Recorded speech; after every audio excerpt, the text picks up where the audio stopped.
cases normally drag, and normally Tanzania and Uganda, they are not the best countries to run to if you are seeking refuge. I mean, you're going to be safe there, but still, the program works very, very slow. So if you're somebody whose life is really, really in danger and you have a passport, I would highly recommend Seychelles in Africa, because Seychelles is a tourist country and Seychelles doesn't want refugees, period. So if you're somebody that is looking to resettle in another country and you can get to Seychelles, you don't need a visa, you just need your passport and 50,000 shillings for your flight ticket. Seychelles will give you resettlement, from what I've had, within 3 months. So within 3 months, they will settle you in either in the US or in Canada or in Europe. Seychelles is the only African country that I have had that resettlement works very fast, because of the nature of the country. It's a tourist country and they don't want refugees in that country. So that is one way that you are sure. The UNHCR, either way, if you are in Uganda or Tanzania, they cannot give you away to the government. So no, you don't have to worry about that. They will give you food, they will give you accommodation. I am sure about the one in Tanzania. I'm not sure about the one in Uganda, but sometimes the UNHCR is also very corrupt, so you have to take note of that. You may run to Uganda and then they're not taking care of you like the way they're supposed to. So just make sure you have your ID, and if you are in danger, just cross over. They cannot help you while you are in Kenya. Thank you so much. Yeah, thank you, Mercy. Okay. Yeah, I wanted to understand the perspective from if someone is inside the country. Actually, we are not looking to have our movement members flee the country. We just want to fight from within. Yeah. But if it actually come to that, and some of the guys who are actually the face of the movement so far, who are in the media, if it comes to that, maybe that's something that they can always explore. So thank you, Mercy. If anyone in the speaker wants to speak, it's an open mic. The speakers, if anyone else who wants to join the speakers panel, please raise your hand.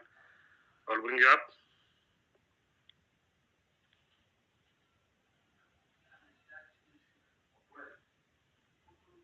Okay, yeah, go ahead, Ian.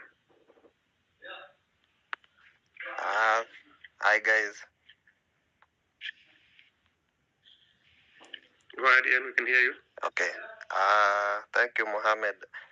I would like to say the following.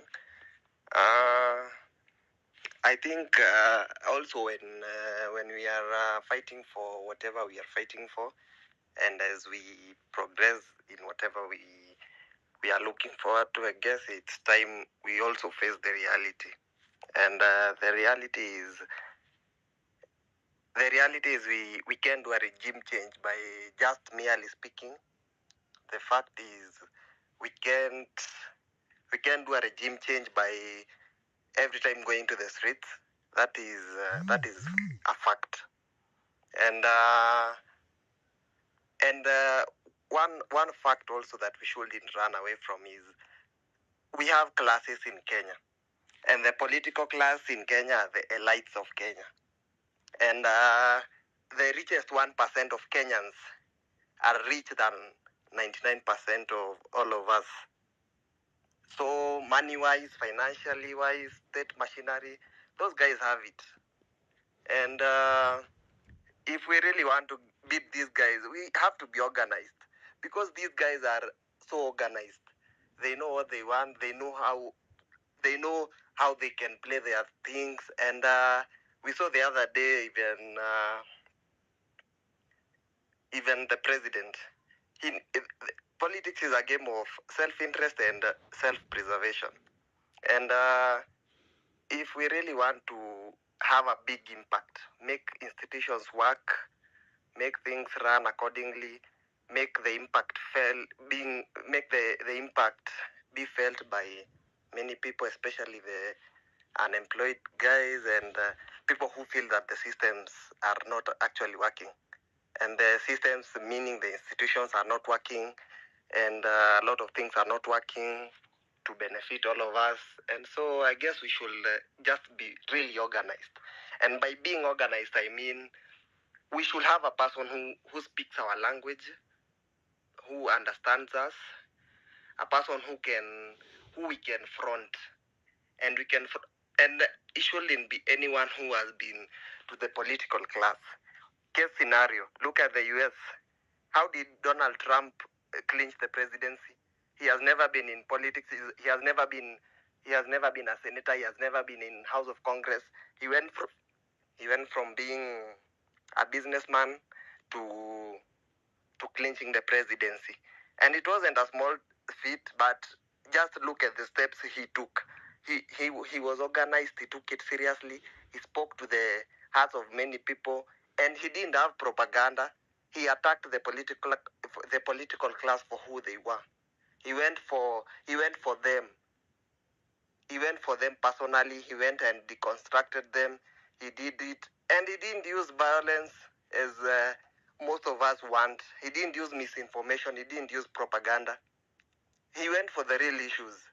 So if at all we want to make the big change, we shouldn't be advocating for regime change by going to the streets or by means of violence. But we can do it in a much organized, a much civil way. And let's face it again, no one wants violence in Kenya. We all want peace. So if we really want to make things happen, let us just be organized. Those people are conducting real business up there, and they are looking at us down here, and actually we have little to nothing we can do. Another thing is when we talk about the people's representatives, look at the people's representatives. A person comes from nothing, and he is elected as an MP. Within 1 year, the net worth of the MP raises from where he was down below to actually more than 500 million, going to 1 billion, because those guys are being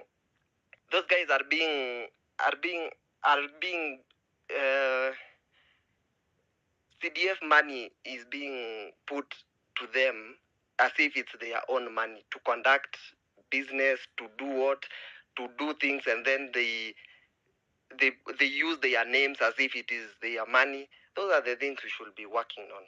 These MPs, they shouldn't be touching any money.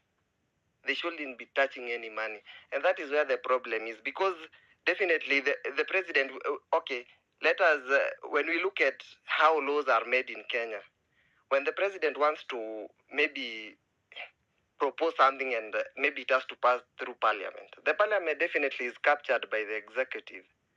And that goes without saying, because even let us look even the stable democracies in Kenya, because Kenya is a democracy. And maybe we can emulate some things, fundamental things from maybe successful democracies. And maybe they are not successful as per se. Because again, another fact is maybe our votes don't count really. Yeah, we might be going to vote because it's a norm after 5 years and everything, but really we are not the ones who really vote. It's up there. Those guys are the ones who really decide who the president will be, and definitely down below the other guys who will be. So I guess we can, if we want an overhaul of the establishment, we really have to be strategic. We have to be organized. We have to know what we are going for, and be unwavering and be unrelentless. Thank you.